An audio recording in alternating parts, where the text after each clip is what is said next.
আপনারা দেখছেন ২১শে টেলিভিশন। মানিকগঞ্জের রাজনগর প্রাথমিক বিদ্যালয় কেন্দ্রে আছেন সহকর্মী স্মৃতি মণ্ডল। ভোটের সবশেষ খবরাখবর জানবো তার কাছ থেকে।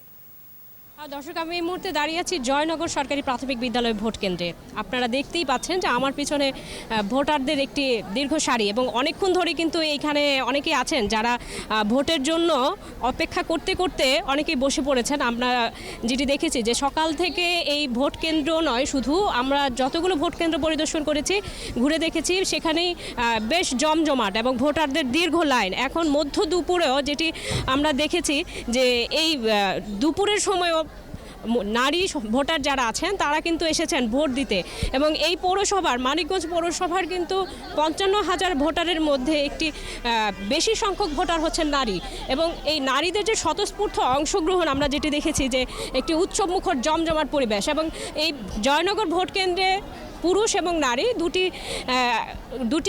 ভোট কেন্দ্রে, একটি ভোট কেন্দ্রে এই পুরুষ এবং নারীদের জন্য আলাদা ভোটের ব্যবস্থা, এবং পুরুষদের লাইনও কিন্তু দীর্ঘ। এবং সকাল থেকে শুরু করে এখন পর্যন্ত কোথাও এই পৌরসভায় কোনো ধরনের অপ্রীতিকর ঘটনার খবর পাওয়া যায়নি। এই ছিল আমার কাছে এখানকার সর্বশেষ খবর।